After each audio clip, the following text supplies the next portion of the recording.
ఇది అమెరికాలో ఒక లేక్. ఈ లేక్లో దూరంగా షిప్స్ కూడా కనపడుతున్నాయి. ఇక్కడ ఎక్కువ ఇది జరుగుతూ ఉంటుంది. అమెరికాలో అంతా లేక్స్లో కూడా బాగా ట్రాన్స్పోర్టేషన్ జరుగుతూ ఉంటుంది. సో ఒడ్డున షిప్స్ కనపడుతున్నాయి దూరంగా.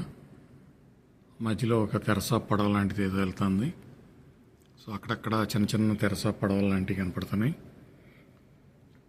ఇంకా చూస్తే ఇటు పక్కన హార్బర్ ఉంది. ఇది పెద్ద హార్బరు. దీంట్లోకి అన్నీ కూడా కంటైనర్స్ అన్నీ చూడొచ్చు మనం.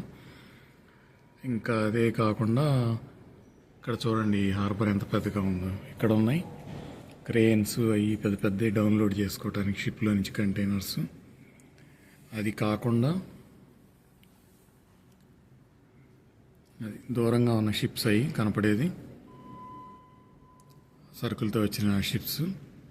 అక్కడ హార్బర్ ఉంటుంది, అది దూరంగా అంత కనపడలేదు. ఇంకా ఇక్కడ షిప్స్ ఉన్నాయి, ఇక్కడ కూడా కనపడుతున్నాయి షిప్స్. అవి కూడా అన్లోడ్ చేయడానికి క్రేన్స్ అవి కనపడుతున్నాయి.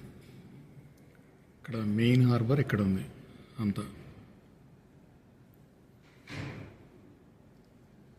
అంత నీళ్ళల్లోనే మధ్యలో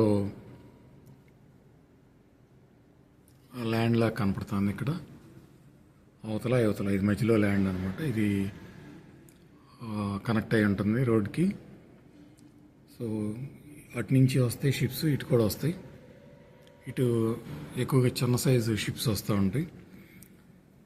సో ముఖ్యంగా ఐడియా ఏంటంటే ఇక్కడ వీళ్ళు చేసేది ఇలా లోపలే కొన్ని కట్టేస్తూ ఉంటారు. ఒక్కొక్కసారి ఫ్యాక్టరీస్ కూడా ఇక్కడే ఉంటాయి. షిప్లో సరుకు వస్తుంది, ఫ్యాక్టరీలో చేస్తారు, మళ్ళీ ఫినిష్ కూడా షిప్లో వెళ్ళిపోతూ ఉంటుంది. అలా ఉంటుంది అనమాట ఇక్కడంతా. వాటర్ రవాణా నీళ్ళలో ఎక్కువ రవాణా చేస్తూ ఉంటారు.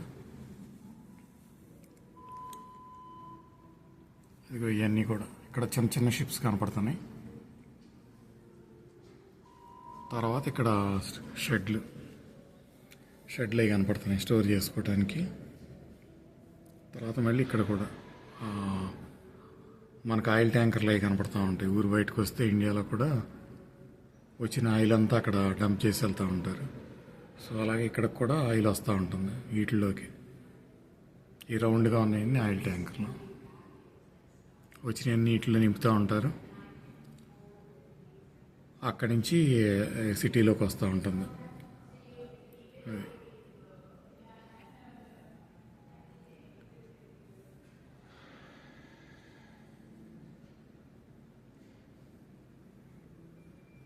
అది చాలా దూరం వరకు కూడా మనకి ఈ క్రేన్లు కనపడుతూ ఉన్నాయి.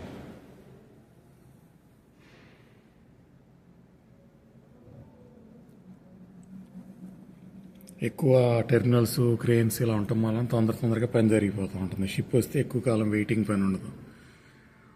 ఎక్కడికక్కడ లోపలికి రాగానే బెర్త్ రెడీగా ఉంటుంది, ఖాళీ చేసేస్తారు, ఎమ్మటే వెళ్ళిపోతూ ఉంటాయి. ఎక్కడ టైమింగ్ అది ఏమి ఉండదు, వెయిటింగ్ టైం ఏమి ఉండదు.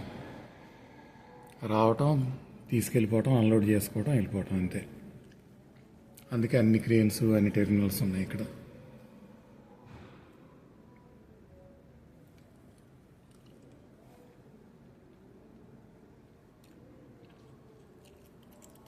మళ్ళీ ఆ చుట్టుపక్కల కూడా కొండల మీద అంతా ఇళ్ళు ఈ నీళ్ళకి దగ్గరలో.